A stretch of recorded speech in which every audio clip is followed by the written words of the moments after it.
My name is Joan Leotta, and I'm here to tell you a story, not from North Carolina in the United States, where I live now, but from New York. From New York before it was New York, when it was a Dutch colony known as New Amsterdam. Even the city of New York was called New Amsterdam, as it is now New York City in the state of New York. Then it was New Amsterdam in the colony of New Amsterdam.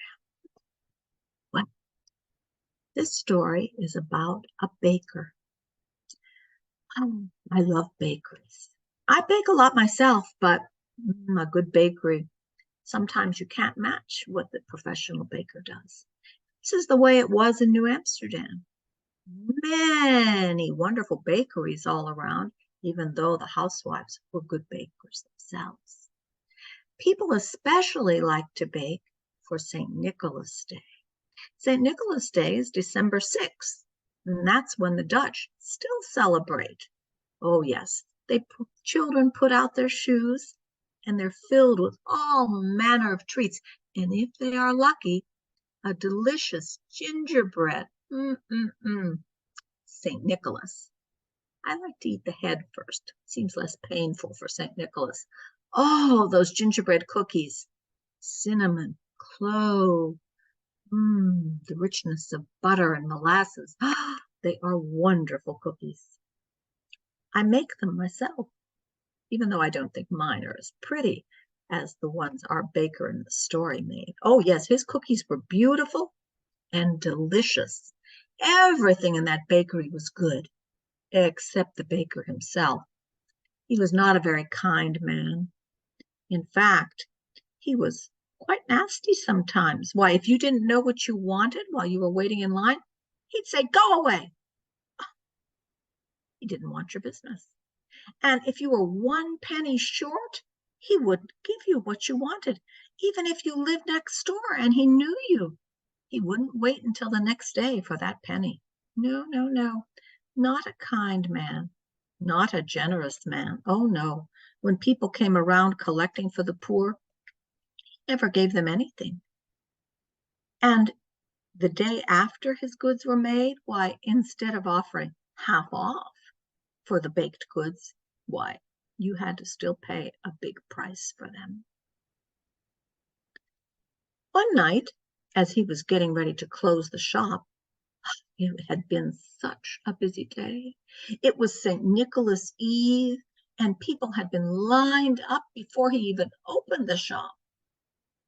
And he was selling cookie after cookie after cookie. He had already locked the door, and a woman knocked on the door. He looked up as he was closing up and went to the door. "What do you want, old woman? I don't give away food here."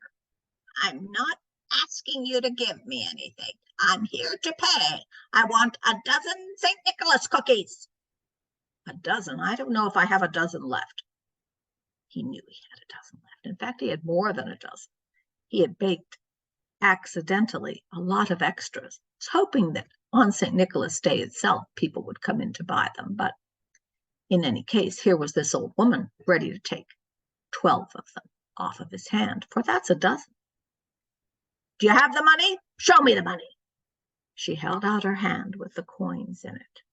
Oh, yes, coins. They went to the counter. He took out his little sack and began to count out the cookies. 1, 2, 3, 4, 5, 6, 7, 8, 9, 10, 11, 12. "Give me your money. Here's your cookies." "I said I wanted 12, not 12. A dozen." "I didn't say I wanted 12. "Well, 12 is a dozen." "No, no. A dozen wants one more. Give me one more. Then I'll give you the money." "I'm not giving you anything more. You just get out of my store." Unkind words. Unkind man. You will soon understand that your unkind words have consequences. and she went out without the cookies. He put the cookies away, and the next day, why, there were people lined up to buy extra St. Nicholas Day cookies. But when he went into the store, the St. Nicholas cookies were gone. Uh-oh, he saw a little trail. Mice had gotten into his store and had eaten all of the St. Nicholas Day cookies he had left. Oh, he rushed to buy some goods to store the rest of the cookies without, but people, they didn't want to wait till he baked more cookies. And so they went to other bakeries. He started to make a new batch, but his milk had gone bad, and the flour didn't smell right, and oh my goodness, his butter looked terrible. It was rancid. He went to try to buy some more things, but every place was closed. The next day, when his delivery came, same thing happened. So he had to turn away business on St. Nicholas Day itself, and the next day, and a few days after that, his ovens weren't working right. The wood that had been delivered to him was wet, and it made smoke, and the cookies tasted like smoke, and the cakes tasted like smoke. People returned them and wanted their money back. Pretty soon, the lines were not so long in front of his bakery. And after a few days, weeks, months of this, there were no lines at all. Hardly anyone came into his shop. People don't know better, said the baker. But actually, in his heart, he knew people did know better. There was something wrong with almost everything he baked. The next year, St. Nicholas Day came again, as it does on the calendar. And on St. Nicholas Day Eve, he baked and baked and baked, and things were coming out just right again, like they used to.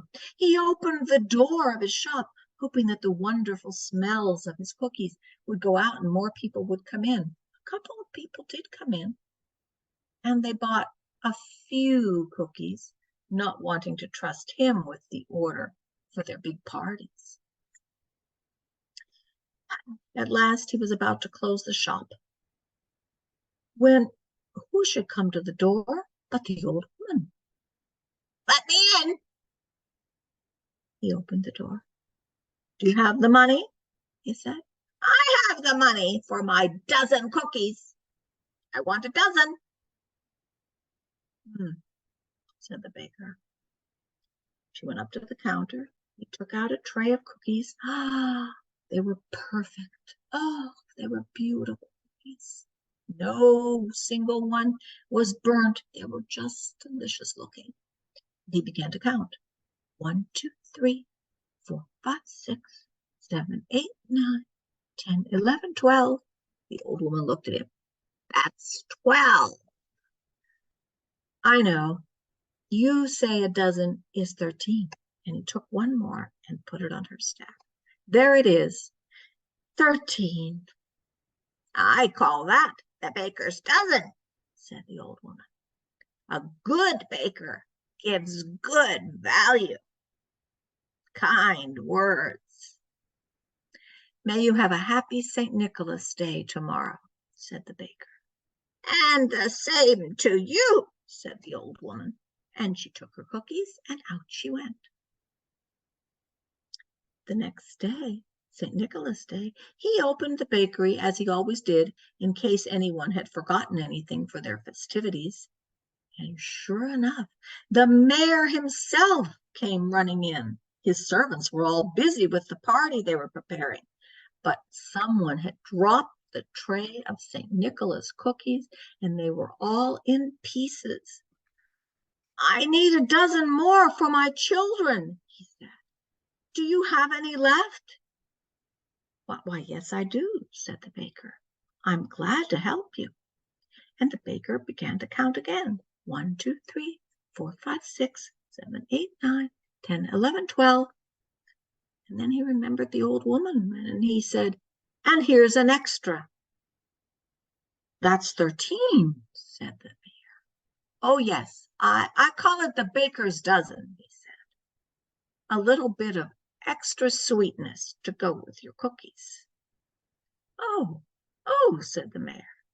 He took the cookies back, and his family loved them. Why, these are better than any you've ever bought, even from that guy who used to be the best baker. These are from him, said the mayor. And pretty soon word spread around that his bakery was baking wonderful things again. But he never forgot the lesson. Every time someone asked for a dozen cookies or a dozen cakes or a dozen pies, he added one more. And other bakers heard of this, and they too adopted the practice of the baker's dozen. I think that's a nice sweet treat for St. Nicholas Day. And I hope your St. Nicholas Day is just as sweet and just as wonderful as theirs. Bye-bye.